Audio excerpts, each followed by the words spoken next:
Bonsoir à tous, bonsoir à toutes, bienvenue à cette émission Parlons-en. Aujourd'hui, nous allons parler de l'impact de ce virus maudit qui frappe depuis un certain temps notre pays, la République de Guinée. Avec lui, 3 autres pays de la sous-région, notamment la Sierra Leone et le Libéria. Nous allons aujourd'hui nous rendre à la Direction générale des services de douane de la République de Guinée. Vous savez, c'est ce service qui s'occupe de l'assiette fiscale à la rentrée.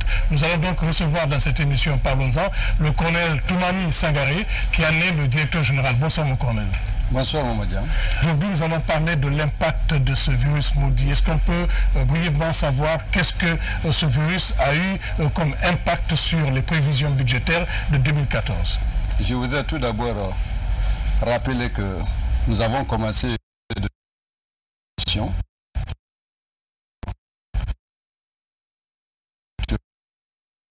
Sur le plan quantitatif, je crois que la loi de finances initiale 2000,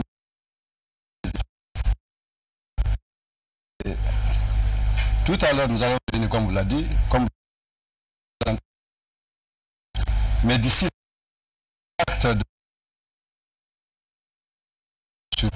mais avec Ebola, nous avons été freinés dans la mise en œuvre de ce plan d'action. Alors, sur le plan de la formation, on n'a pas pu réellement mettre en place tout le plan de formation qui avait été envisagé par le service des ressources humaines de la formation. Il y a également, sur le plan de la coopération, beaucoup de réunions ont été annulées, notamment la réunion des experts qui devait avoir lieu à Conakry ici. Nous avons également manqué, n'avons pas participé à beaucoup de réunions à l'étranger, comme vous le savez, parce que les frontières avaient été fermées à un moment donné, surtout les frontières aériennes. Et cela a eu pour conséquence le manque de communication entre notre administration et les autres administrations. Vous savez, la douane échange avec les autres pour permettre à notre administration souvent d'adopter les bonnes pratiques qui se retrouvent sur les autres. Nous échangeons souvent des pratiques, mais cela n'est possible que lorsqu'il y a la communication entre notre administration et les autres. Alors, lorsque Ebola, c'est vrai qu'elle a commencé depuis décembre 2013, mais elle n'a été reconnue qu'à partir du mois de mars, en fait. Et dès que Ebola a été constaté, d'abord, le premier impact, c'est que les investisseurs, en grande partie, sont partis. Donc, sur le plan investissement, il y avait déjà des problèmes. Et nous étions dans un programme de transition fiscale, c'est-à-dire on était en train d'encourager l'investissement pour permettre à l'État de valoriser mieux les recettes fiscales à l'intérieur. Donc, ce plan de transition fiscale, on ne l'a pas réussi avec Ebola, ça c'est déjà un impact. Nous avons également projeté, si vous voulez, des formations à l'intérieur d'ici. On avait commencé déjà en janvier-février avec un vaste programme de réforme, notamment avec l'Institut Forum sur le financement de la Banque africaine de développement. Donc ce programme n'a pas pu continuer. Ça aussi c'est un effet, c'est un impact d'Ebola. Et vous vous souviendrez que le nombre de vols, surtout sur le plan de communication avec l'extérieur, qui était de 47 vols par semaine, a été ramené jusqu'à 19 vols. Donc le mouvement des aéronefs a été considérablement réduit. Alors à un moment donné, nous avons été confrontés même aux difficultés avec le port. Parce que un pays frère ici, notamment la Côte d'Ivoire, qui avait demandé que les bateaux qui commençaient par les ports de Conakry, de Freetown et de Sierra Leone ne devaient plus accoster dans leur port. Alors cela avait commencé à faire des impacts beaucoup plus néfastes sur les activités du port. Donc il y a eu également des impacts que vous connaissez sur le mouvement des personnes dans les frontières. Donc nous sommes à la porte. Comme vous l'avez dit tout à l'heure, nous assumons la fiscalité de porte. Et lorsque les frontières sont fermées, évidemment, il n'y a plus de questions à se poser. Il y a toujours un impact sur les activités douanières. Sambaïlo et Kandika constituent des points très importants d'entrée, par exemple au niveau des frontières. Le Sénégal et la Guinée-Bissau ont également fermé les frontières à cause d'Ebola à un certain moment. Oui, mais vous savez que la Guinée déjà partage une grande frontière avec le Sénégal, la Guinée-Bissau, et à partir du Sénégal même, il y a la Gambie. Parce que l'essentiel des marchandises qui rentrent par Sambaïlo viennent de la Gambie en fait. Et pour arriver à Sambailo, en provenance de la Gambie, il faut passer d'abord par le Sénégal. Si à ce niveau déjà la frontière est fermée, il va sans dire que sur ce plan, on ne pouvait plus compter sur le mouvement des personnes. Alors, ce qui tout de suite affecte la convention de la CEDEAO, notamment le schéma de libéralisation CEDEAO qui voudrait que les personnes et leurs biens se déplacent de façon libre entre les choses.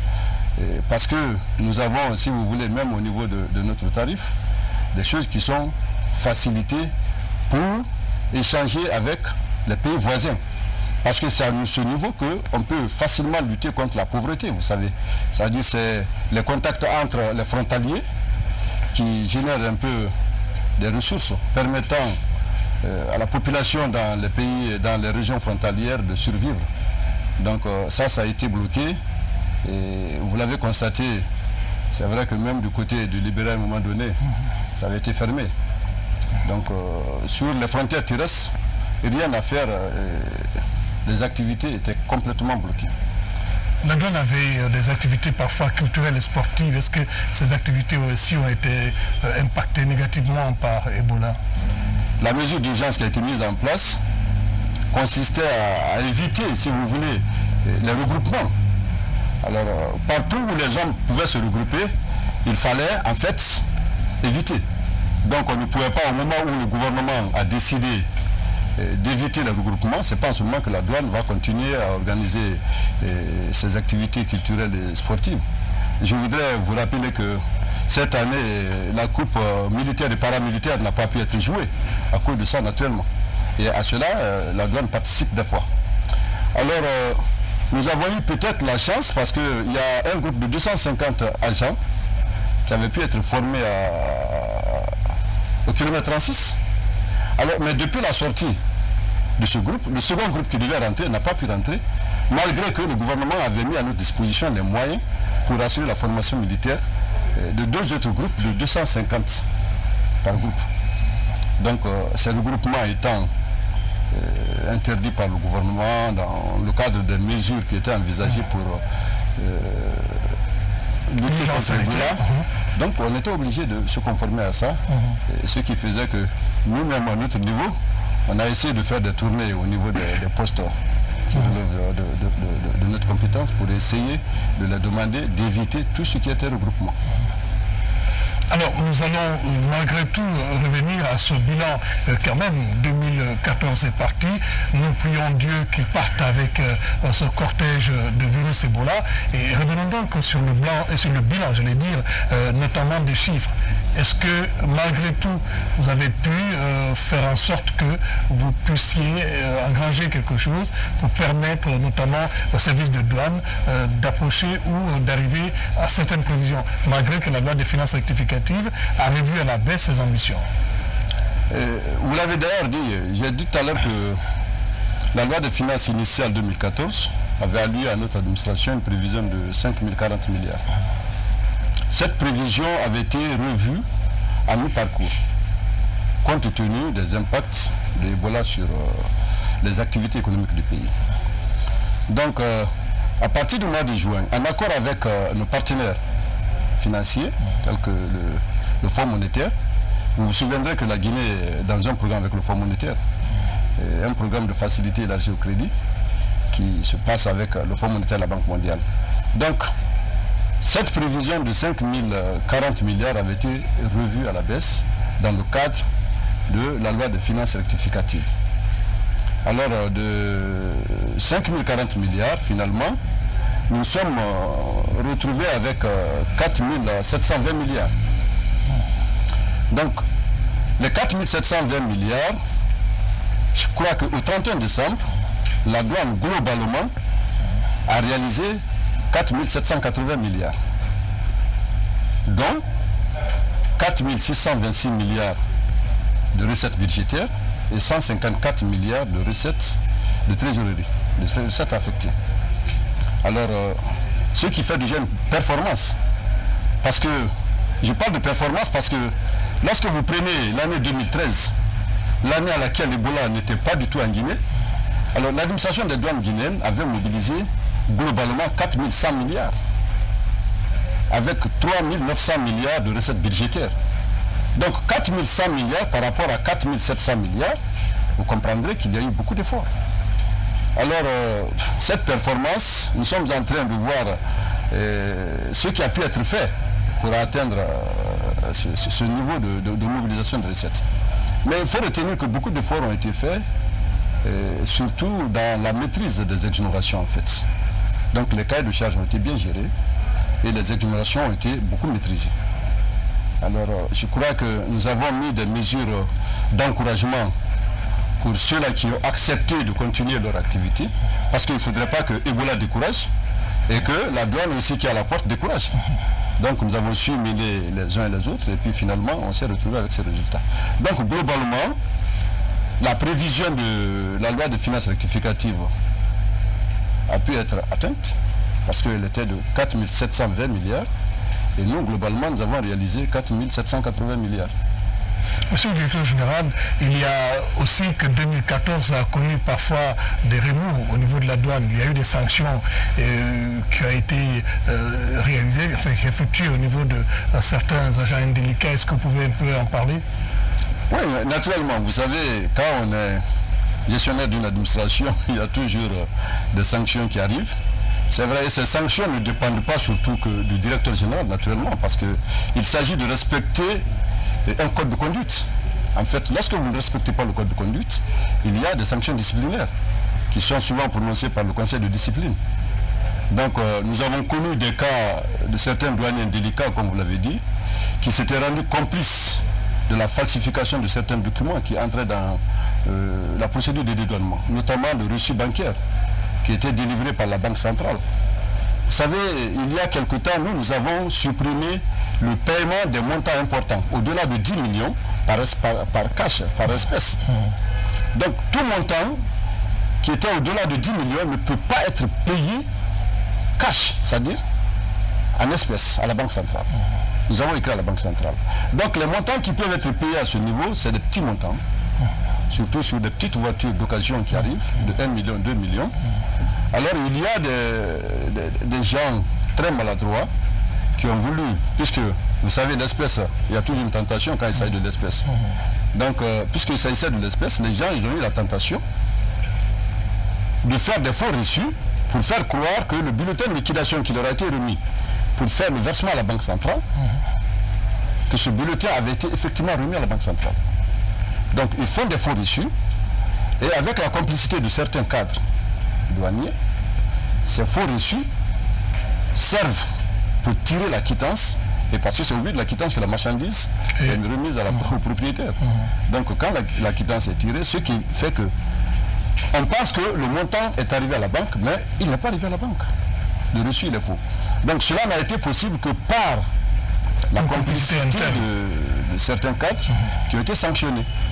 Alors je crois que la sanction la plus sévère qui a été prise en 2014, c'est peut-être ça. Sinon les autres sanctions, c'est des mises à pied, bon, qui concernent souvent des gens qui venaient quelquefois en retard peut-être au rassemblement, qui faisaient des petits trucs, soit par indiscipline, parce qu'ils n'ont pas pu respecter la hiérarchie. Donc il y a ces petites... Mais les sanctions qui étaient réellement liées à notre activité et qui touchaient même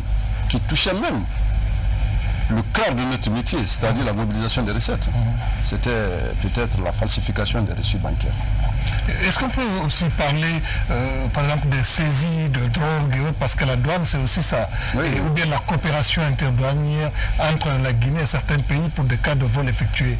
Est-ce que vous avez eu à le constater en 2014? Oui, en 2014, je crois qu'il y a eu des saisies de drogue.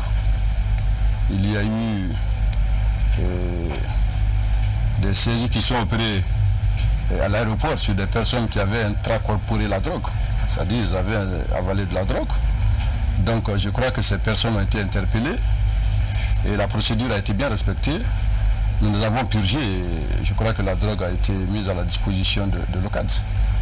Donc il y a eu ça, il y a également aussi des chanvres indiens en grande quantité. Hein? Et des chanvres indiens qui ont été saisis du côté de Fourikaria. Et je crois que le stock a été également remis à l'OCAD. Parce qu'en fait, nous constatons, nous saisissons, mais la structure indiquée pour recevoir ces choses-là, c'est l'OCAD. Donc il y a eu également des saisies de devises à la Banque centrale, parce que souvent ça passe un peu inaperçu. Donc en matière de lutte contre la fraude, il y a eu beaucoup d'activités, c'est vrai, même si on n'a pas pu mettre en œuvre notre plan de lutte contre la fraude, comme cela a été prévu dans le plan d'action 2014. Donc, des devises ont été saisies, il y a eu des saisies de cocaïne. En fait, je crois que le cadre peut peut-être nous donner plus de détails. Beaucoup plus de détails par rapport à ça. Mais ce qui est sûr, c'est que les mesures qui ont été envisagées, surtout à l'aéroport, nous ont permis aujourd'hui de cerner complètement le trafic de la drogue. Et nous avons également développé, comme vous l'avez dit, vous savez, on ne peut pas mieux lutter contre le trafic de la drogue si on n'est pas en collaboration avec les autres administrations. Donc nous échangeons régulièrement des informations avec les autres administrations. C'est d'ailleurs pour ça que nous sommes la région de l'Afrique de l'Ouest et du Centre. Parce qu'il y a un bureau régional de lutte contre la fraude et qui appartient à ces deux régions, l'Afrique de l'Ouest et du Centre. C'est une organisation, si vous voulez, c'est une sous-organisation de l'Organisation mondiale des douanes en fait. L'OMD a mis en place des structures au niveau des régions. Donc nous appartenons à la région de l'Afrique de l'Ouest et du Centre. Donc nous échangeons avec les autres.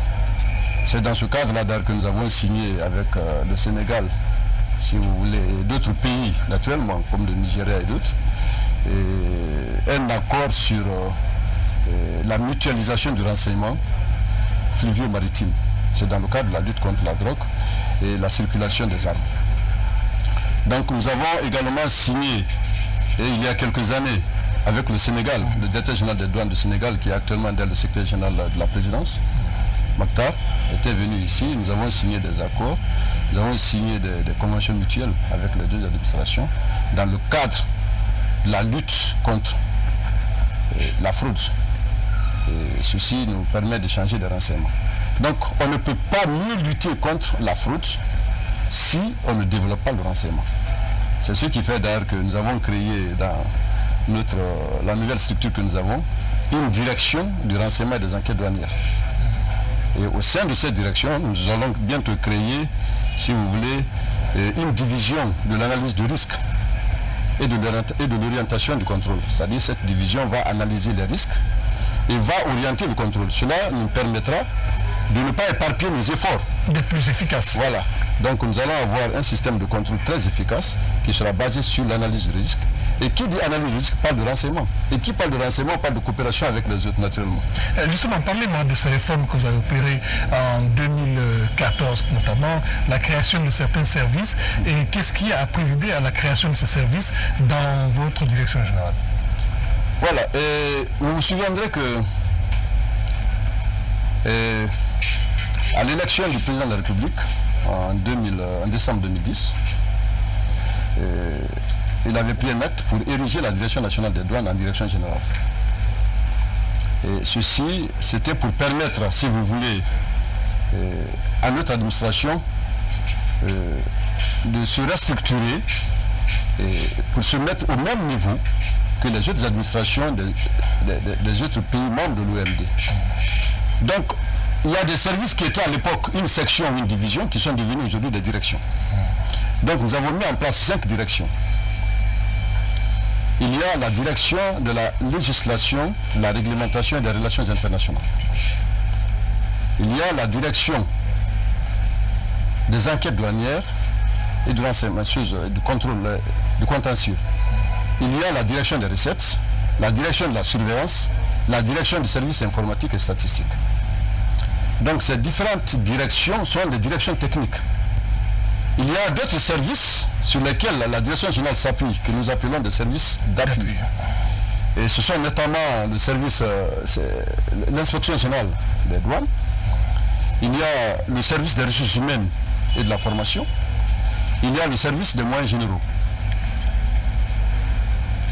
Donc, il y a le service de la communication et des relations publiques.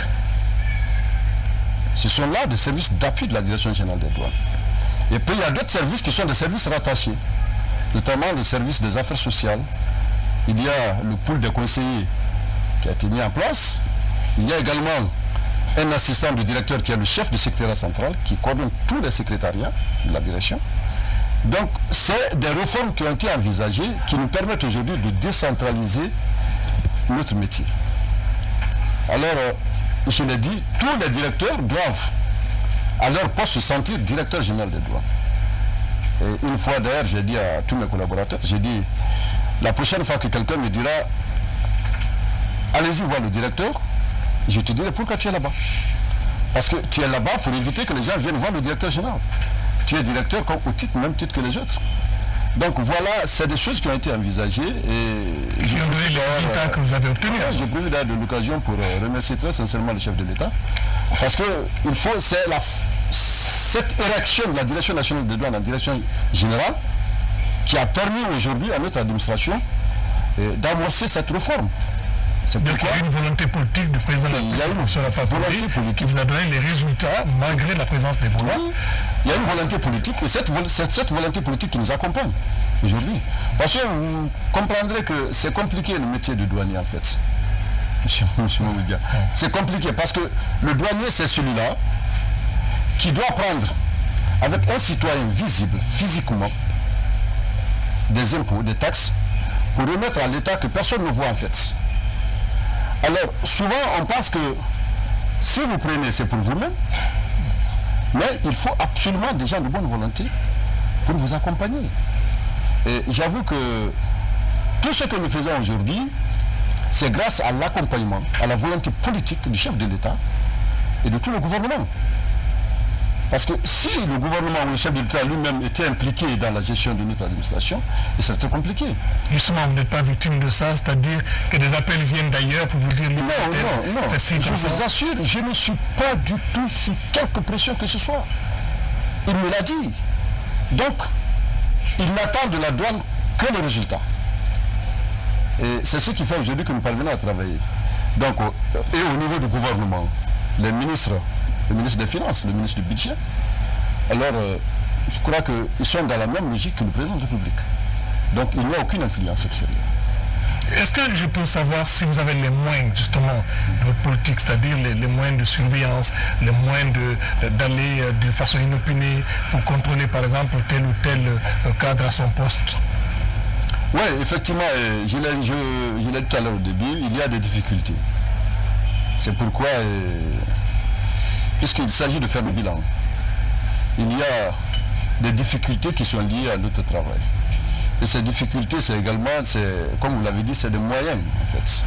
C'est vrai que le gouvernement a la volonté, mais vous n'oubliez pas aussi que nous sommes dans un programme où les dépenses se font sur base caisse. Et donc, nous, qui sommes les premières régies, nous comprenons un peu les difficultés financières de l'État. C'est pourquoi, malgré les promesses qui ont été faites pour doter notre administration d'un budget conséquent, pour nous permettre d'avoir les moyens de notre politique, alors n'ont pas pu être réalisées, ces promesses. Mais nous avons de l'espoir quand même. Nous avons de l'espoir parce que tous les jours, il y a le ministre qui me dit, alors s'il y a des gens auxquels il faut donner des moyens, c'est d'abord vous. Parce que c'est vous qui mobilisez des moyens. Donc rien que ça, ça me donne de l'espoir. Mais c'est vrai qu'il nous faut des moyens. Parce que, comme vous l'avez dit tout à l'heure, si nous échangeons des renseignements avec les pays voisins, il peut arriver qu'un jour, qu'on demande que j'ai des informations de mon homologue du Libéria pour dire il y a une marchandise qui part en transit de chez moi pour la Guinée, mais j'ai des informations comme quoi c'est une marchandise qui part entrer frauduleusement. Okay. Alors, vous savez, lorsqu'un opérateur se dirige vers une frontière, c'est que déjà il est en complicité avec les agents. Donc, la seule façon de contrecarrer des choses comme ça, c'est de dépêcher immédiatement une mission de la direction de la surveillance, parce que c'est la direction de la surveillance qui couvre le territoire national, qu'on appelait avant la brigade mobile nationale, en fait. Donc, c'était une simple brigade mobile qui devient maintenant une direction dans le cadre de la réforme que nous avons envisagée. Donc, ceux-ci, ils partent avec une mission spécifique. Mais si vous n'avez pas les moyens, vous imaginez entre Conakry et Dieké, Et entre le Libéria et Guéké, vous voyez déjà la distance. Monrovia est plus proche de Guéké que voilà, c'est tout. Donc en fait, c'est pourquoi il nous faut des moyens. Il faut aussi des moyens de communiquer avec les postes frontaliers, des fréquences spécifiques qui ne sont pas ces téléphones ordinaires, que vous savez, qui ne sont pas d'ailleurs sécurisés. Voilà, et il faut des moyens de communication radio et puis il faut des moyens de déplacement rapides. Et je crois que tout à l'heure, quand on va finir d'examiner le plan d'action, on va vous le passer. Vous allez comprendre que toutes les préoccupations sont contenues dans ce plan d'action. Justement, en 2014, est-ce que vous avez pensé, par exemple, à une régularisation de la surveillance des recettes, c'est-à-dire qu'une informatisation, par exemple, des recettes au niveau de Sambailo, que quand il y a des recettes qui rentrent, qu'à Conakry déjà, le service des recettes puisse avoir les mêmes informations en temps réel? Oui, bon, on a envisagé, et voilà encore ce que ce virus maudit nous a créé comme difficulté. Parce que nous étions en plein dans la migration vers le Sidonia World. Sidonia World, c'est le système de dédouanement dématérialisé. C'est-à-dire, c'est le système de dédouanement sur Internet. Ça nous permettait de sortir carrément du dédouanement sur papier. Et je crois que le programme, il a été financé par la BAD. Aujourd'hui, il y a eu des missions de la CNICED qui se sont succédées à l'époque, mais avec Ebola. Alors, comme vous savez, il y a même des missions qui ont été délocalisées, en fait. Donc, depuis que Ebola a été annoncé, alors les missions ont été interrompues. Donc, c'est ce programme de migration qui nous aurait permis, certainement, de mettre en place un système de dédouanement automatisé dans les bureaux comme Sambailo. Mais je crois que pour ce faire, il fallait d'abord faire les infrastructures. Dieu merci, et en 2014, nous avons eu le financement pour construire le bureau de Sambailo. Et certains bureaux, d'ailleurs, qui étaient programmés pour l'informatisation. Aujourd'hui, à l'intérieur du pays, nous n'avons que le bureau de Kouré Mali, qui est informatisé, le bureau de Kamsar et le bureau de Pamlap, qui sont réellement informatisés et qui sont interconnectés avec notre système ici.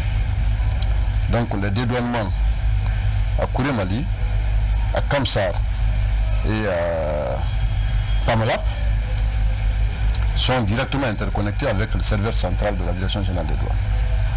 Actuellement, je trouve une opération au niveau des services de douane de Guinée, c'est l'opération de tenue non appropriée, c'est-à-dire des gens qui portent éventuellement des tenues de douane qui ne sont pas douaniers. Est-ce que je peux avoir un peu d'informations là-dessus? Bon, c'est vrai que ces derniers temps, c'est ce que nous avons constaté.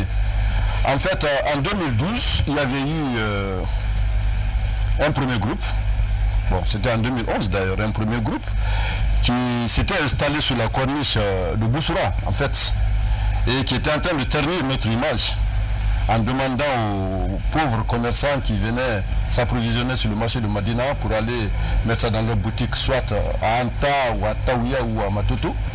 Alors, ces gens qui n'étaient pas des douaniers, mais qui arboraient la tenue douanière, se permettaient, en fait, de raqueter sur la corniche en demandant à ceux-ci de présenter les documents douaniers.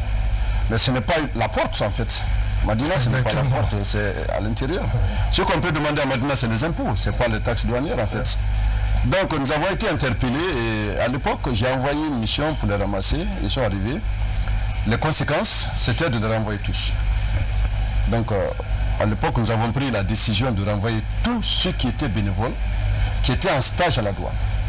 Ils ont été tous renvoyés. Mais après, je crois que, étant à la maison, il y en a qui ont estimé qu'ils étaient restés quelques moments comme stagiaires bénévoles. Donc pour eux, ils ont le droit d'être engagés à la fonction publique. Donc c'est ce groupe-là qui, après 2 ans à la maison, revient encore, cette fois-ci pour aller manifester devant la primature et devant certains départements ministériels. Et je crois qu'ils se mettent en tenue pour demander leur engagement à la douane. Alors, je crois que ce n'était pas la bonne manière. Et nous avons donc saisi les autorités compétentes, notamment le ministre de la Défense, qui a sous son autorité la gendarmerie et le ministre de la Justice et le ministre de la Sécurité. Pour dire que le droit de manifester est réservé à tous les citoyens, mais le port de la tenue est réservé à ceux-là qui ont droit de porter cette tenue. Moi, je suis douanier, je n'ai pas le droit de porter la tenue de la police. Ce n'est pas parce que je suis colonel que je vais porter la tenue de la gendarmerie. Je ne peux porter que la tenue de la douane. Donc, le port de la tenue douanière n'est réservé qu'aux douaniers. Et c'est ce que nous avons fait passer comme communiqué. Nous avons mis en garde tous ceux-là qui se mettraient désormais dans la tenue douanière pour aller insulter un symbole de la République. Parce que nous n'avons pas le droit de manifester sur cette forme parce qu'on est un corps paramilitaire. Voilà. Monsieur le directeur général, colonel Toumani Sangaré, revenons maintenant à 2015 en souhaitant que ce maudit virus parte de la Guinée. Est-ce qu'on peut avoir une idée sur les perspectives que vous avez pour la nouvelle année qui commence? Bon, je voudrais d'ailleurs tout d'abord souhaiter que les vœux que vous formulez pour la disparition de ce virus-là soient vraiment exaucés par le bon Dieu. Merci. Et je crois qu'il n'y a que ça qui peut nous empêcher d'atteindre nos objectifs aujourd'hui. Malgré que le virus a existé en 2014, les résultats sont encourageants. Et je voudrais vous dire que nous avons pour 2015 un programme très ambitieux. Le programme est ambitieux parce que de 5 040 milliards de prévisions, il y avait une révision à la baisse à 4 700 milliards. Et pour le budget 2015, la prévision de la douane a été fixée à 5 800 milliards. 5 800 milliards dont 2 900 milliards de recettes sur autres produits que les pétroles et 2 800 milliards sur les produits pétroliers. Et je crois que c'est un programme, si vous voulez, c'est une estimation très ambitieuse. Et aujourd'hui, j'ai eu déjà le premier conseil de direction avec mes collaborateurs. Nous avons examiné ensemble et je crois que nous avons estimé que c'était tenable. Donc sur le plan prévisionnel des recettes, voilà ce qui a été prévu et voilà ce que l'État guinéen nous demande aujourd'hui en tant qu'administration fiscale de porte, en tant que douanier guinéen. Donc les 5 800 milliards sont effectivement mobilisables. Comme nous l'avons dit, puisque nous avons l'espoir que l'État mettra à notre disposition naturellement tous les moyens qu'il faudra. Parce que ça a été dit à l'Assemblée, ça a été dit au niveau du gouvernement que des moyens seront mis à la disposition pour aller vers cet objectif-là. Donc sur le plan recettes, je crois que les choses sont déjà bouclées. Alors ce qu'il faut maintenant, c'est les mesures qu'il faut pour aller vers cet objectif. Et ces mesures, c'est des mesures soit structurelles, des mesures fonctionnelles. En tout cas, c'est des mesures qui sont consignées dans un plan d'action que nous avons appelé le plan d'action 2015. Vous pouvez en dire quelques mots, dévoiler un peu quelques mesures de ce plan d'action? Oui. Et déjà, il y a, comme je l'ai dit, c'est un plan d'action qui repose sur 5 piliers que nous avons appelés les axes. Je crois que le premier, c'est le leadership. Le second pilier, c'est la lutte contre la fraude. Et quand on parle de lutte contre la fraude, vous devez comprendre tout ce qu'il y a. Il y a la coopération avec les autres administrations. Il y a la communication, la nouvelle technologie de l'information. Donc on va mettre en place, si vous voulez, le nouveau système informatique avec Sidonia World. Et lorsqu'on mettra Sidonia World, nous allons gagner en temps. C'est-à-dire le temps de dédouanement qui est aujourd'hui de 4 à 5 jours va être au moins de 24 heures, maximum 48 heures. Donc cela nous permettra non seulement de faire du port de Conakry un lieu de passage de la marchandise, au lieu que ça soit considéré comme un lieu de stockage.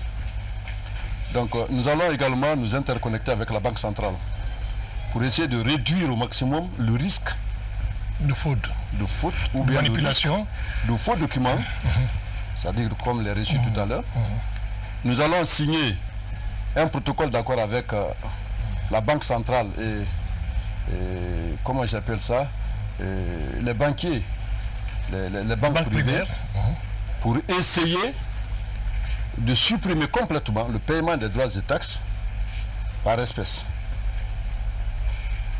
Donc l'espèce va disparaître et dans une semaine, je crois que ce protocole d'accord, nous allons signer avec les gens. Nous allons également signer un protocole, ou bien si vous voulez, nous allons réviser et amender le protocole que nous avons déjà avec les consignataires. Aujourd'hui, il y a certaines choses qui essayent d'alourdir un peu la procédure de dédouanement. Nous allons les enlever. Il y a également un projet d'arrêté qui aujourd'hui porte sur la profession de commissionnaire agréé en douane. Vous vous souviendrez que cette profession était devenue,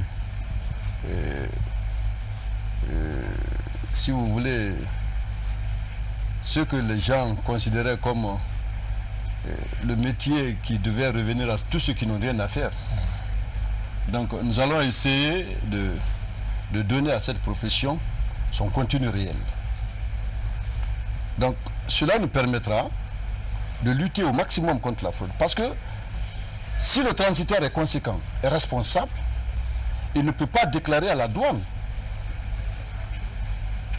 une marchandise qui ne répond pas non seulement à l'espèce, à la valeur, à la quantité ou au poids. Parce qu'il sait que ça peut avoir des conséquences sur lui. Mais lorsqu'il s'agit des gens qui ne sont pas responsables, qui entrent dans le métier de commissionnaire en douane comme ça, pour trouver de l'argent, la douane a toujours des difficultés. Donc nous allons essayer de revoir ça. Mais ce qui est très important, c'est que nous allons développer le partenariat avec le secteur privé. C'est vrai que nous l'avons commencé, mais jusqu'ici, il y a des commerçants aujourd'hui qui ne veulent pas apparaître devant la douane. Nous cherchons à les faire comprendre que nous sommes une administration au service des opérateurs économiques.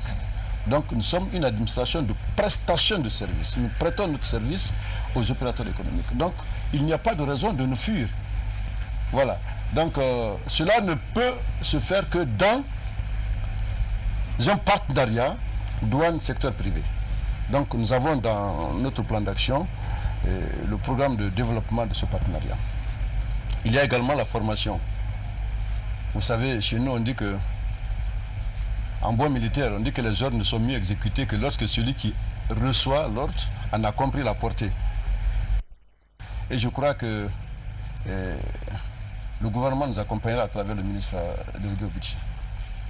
Il est déjà d'accord parce que dans le budget 2015, les dispositions sont déjà envisagées. Et aujourd'hui, dans le cadre de ce programme de formation d'ailleurs, nous sommes en train de courir derrière l'achèvement de l'école nationale des douanes qui est actuellement en construction à Kénendé. Et vous savez, il faut assurer la relève, il faut préparer la relève. Et nous avons actuellement des difficultés dans la gestion des ressources humaines. Et quels que soient les moyens qui sont mis à la disposition, je crois que le premier moyen c'est d'abord l'homme. C'est pourquoi nous avons donné à la formation le caractère essentiel de ce plan d'action 2015. Donc voilà quelques mesures que nous envisageons. Il y en a, je crois que les objectifs, je ne peux pas les chiffrer maintenant. Il y a dans ce plan d'action les objectifs, les actions à mener pour atteindre ces objectifs. Il y a le délai d'exécution de ces actions. Il y a les personnes qui doivent les mettre. Et puis il y a les indicateurs de performance. Et chaque action, toutes ces actions-là, qui sont dans le plan d'action, sont regroupées et elles sont mises à la disposition des groupes de travail, que nous avons appelés les GTA, c'est-à-dire les groupes de travail par activité.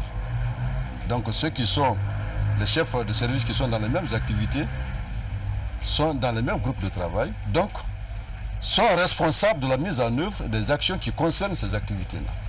Donc voilà comment nous avons organisé et je crois que si nous sommes soutenus par le gouvernement comme cela a déjà été les années précédentes, je crois qu'avec la mise en œuvre effective de ce plan d'action que nous avons aujourd'hui, les objectifs seront atteints.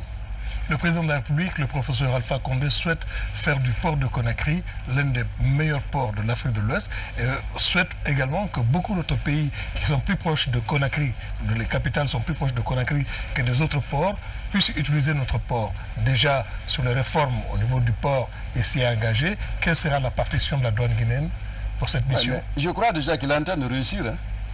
Il est en train de réussir de faire du port de Conakry un port très compétitif. Parce que tout à l'heure, je vais vous dire,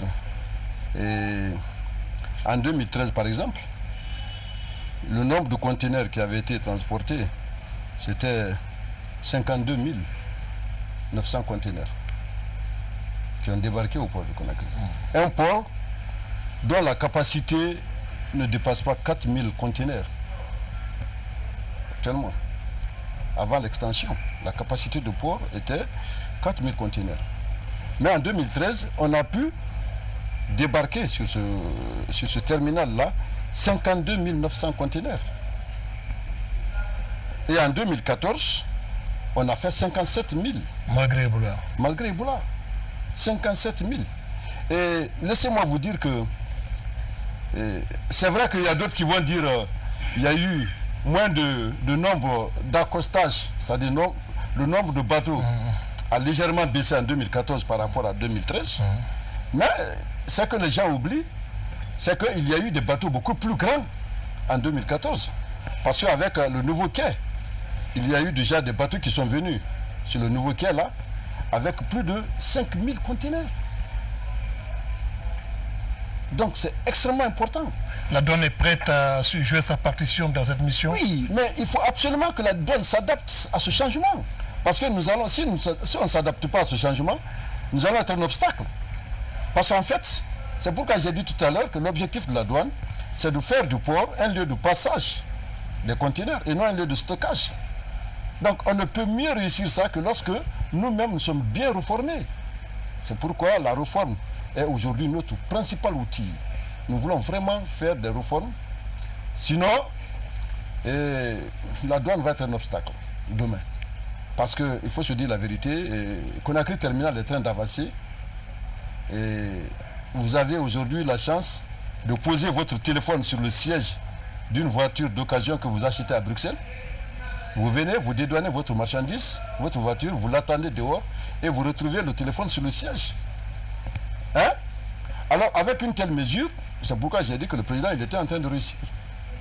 Parce qu'avant, lorsque vous achetez une voiture en Europe, quand la voiture débarque ici, à la sortie, vous ne la reconnaissez plus. Complètement dépouillée. Elle est tout sauf celle que vous avez achetée. Parce qu'elle est complètement dépouillée. Et s'il y a un débarquement de véhicules, vous arrivez la nuit au port, les propriétaires de véhicules sont obligés d'abandonner leur famille pour venir assister au débarquement. Parce que s'ils ne sont pas là, peut-être que c'est... Même le moteur, ils ne trouveront pas dans la voiture. Mais aujourd'hui, Dieu merci, les Roro débarquent à quelques mètres seulement du parc qui est réservé pour les véhicules d'occasion. Et les propriétaires des véhicules n'ont même pas accès au parc.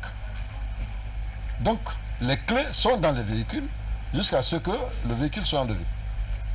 Donc, voilà des choses que nous souhaitons. Avant l'arrivée de Conakry Terminal, peut-être que les gens me suivent, hein, ils peuvent témoigner. Il y a des plombs qui étaient rompus sur des conteneurs ici. Des fois, on constatait des déficits sur les marchandises conteneurisées. Mais aujourd'hui, je n'ai plus de plaintes par rapport à des déficits constatés sur les marchandises conteneurisées. Donc, ce qui voudrait dire que, à ce niveau, la sécurité est assurée. Et c'est de ça que les opérateurs ont besoin. Parce que ça fait mal d'aller chercher sa marchandise et qu'arriver ici, trouver, parce que sinon, pourquoi ne pas transporter en vrac? Pourquoi on le met dans le conteneur? C'est pour éviter tout ça. Donc, je dis bien que le président, dans sa vision de faire du port de Conakry un port compétitif, il est en train de réussir. Et je crois qu'il a d'ailleurs réussi, hein, parce que si on maîtrise bien les Roro, on maîtrise bien les conteneurs, Le reste, je crois que c'est les conditions de travail et de vie des employés du port. Voilà.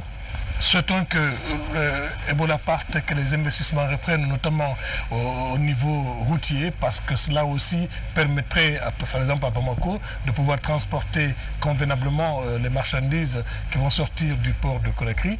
Monsieur le directeur général, l'émission tire vers la fin. Est-ce que je peux avoir votre message pour les téléspectateurs qui nous suivent, qu'ils soient de l'administration douanière, les opérateurs économiques, mais également ceux qui bénéficient des recettes fiscales au niveau des portes? Naturellement, et je crois que c'est l'occasion pour moi de formuler les vœux de bonnes et heureuses années à tous les partenaires et qui nous ont accompagnés pendant les périodes difficiles de l'année 2014. Et ces vœux sont également formulés pour le personnel douanier qui, j'avoue, a été très courageux. Je voudrais d'ailleurs lui, grâce à Dieu, aujourd'hui, nous avons été épargnés. Le personnel douanier a été pour le moins épargné de ce virus Ebola. Malgré que nous soyons sur tous les fronts, dans toutes les frontières, je crois que pour le moment, c'est bien grâce à ce que nous représentons peut-être pour l'État guinéen que la maladie s'est dit non, je ne peux pas rentrer dans ce milieu-là. Parce que c'est vrai, comme dans une famille, lorsque dans une famille il n'y a qu'un seul bras valide, tout le monde prie pour que ce bras valide-là ne soit pas atteint par une maladie. Donc aujourd'hui, la douane est le bras valide de l'État guinéen en ce qui concerne la mobilisation de recettes. Donc Dieu merci.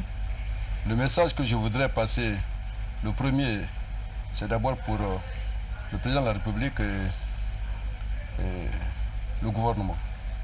C'est un message de remerciement pour le soutien que le chef de l'État, le président de la République, le professeur Alpha Condé, accorde à notre administration. Je voudrais également remercier très sincèrement le Premier ministre et tout son gouvernement, et plus particulièrement le ministre des Finances et celui du Budget, qui ne ménage absolument rien pour nous accompagner dans tout ce que nous faisons. Et durant l'année 2014, que je suis d'ailleurs ici, j'ai toujours mené les activités en leur compagnie. Malgré leur calendrier chargé, ces ministres sont toujours restés à notre côté. Et le message suivant s'adresse aux douaniers. Je l'ai toujours dit, quand le douanier veut, il peut. Quand il veut, il peut. Parce que je fais confiance à ces soldats de l'économie guinéenne. Je voulais leur dire que malgré les vicissitudes, malgré la présence de l'Ebola en 2014, nous avons pu atteindre les prévisions de la loi des finances rectificatives 2014. Et je ne peux pas comprendre qu'en 2015, si Ebola n'est pas là, qu'on dise que nous n'avons pas pu atteindre les prévisions qui ont été allouées à notre administration. C'est pourquoi je voulais leur dire merci pour ce qui est fait, merci et pour ce qui reste à faire. Il faudrait que chacun, tous les douaniers, où qu'ils soient, de Lola à Mali, de Koundara à Pamalap, il faut que tous les douaniers comprennent que nous avons la responsabilité de donner à l'État les moyens qu'il lui faut pour financer son programme de développement. Nous avons la responsabilité, nous douaniers, de donner à l'État les moyens qu'il faut pour payer cet enseignant qui doit enseigner nos enfants. Tous les douaniers doivent comprendre que c'est nous qui devons faire en sorte, par la mobilisation des recettes, que ce médecin, cet infirmier qui est là, puisse soigner tranquillement le malade qu'il a à l'hôpital, parce qu'il a son salaire sans problème. Le douanier doit rendre à l'État ce que l'État lui donne. Parce que si chaque douanier, d'abord, rembourse à l'État ce que l'État lui paye par mois, c'est déjà quelque chose. C'est pourquoi moi j'ai dit aux douaniers, si l'État vous paye à 2 millions de francs guinéens par mois, vous devez avoir le souci de lui rendre 10 millions par mois. Parce qu'au-delà de vous, il y a cet enseignant qui enseigne votre enfant. Que vous devez... Donc je demande à tous les douaniers de resserrer les rangs, et de faciliter la transaction avec les partenaires. Parce que, en fait, la douane ne peut absolument rien faire sans les opérateurs économiques. Donc, c'est de traiter les opérateurs économiques en partenaires au lieu de les voir comme des adversaires. Donc, c'est ce message que j'avais pour les douaniers. Par rapport aux opérateurs économiques, je voudrais les inviter au civisme. Payer les taxes à l'État, c'est s'acquitter d'un devoir. Et contourner les taxes, c'est comme celui-là qui va voler les biens de l'État. Donc, je demande à tous les partenaires de se mettre en rapport avec l'administration des douanes pour que la douane se mette également à leur service. Aujourd'hui, nous voulons faire de cette douane une douane performante au service du peuple de Guinée. Voilà l'ambition que nous avons. C'est pourquoi nous avons pour devise travail, discipline, intégrité. Merci donc, monsieur le directeur général des services de douane. C'est sur ces mots que prend fin cette émission aujourd'hui. Parlons-en. Nous avons parlé de l'impact de Ebola, notamment sur l'économie guinéenne, à travers les services de douane. Ce service qui est chargé de l'assiette fiscale au niveau de la porte. Et nous avions comme invité monsieur le directeur général de cette institution, le colonel Toumani Sangaré. Merci donc d'être venu à cette émission. À vous, téléspectateurs, merci de nous avoir reçus chez vous. Excellente soirée à tous et à toutes.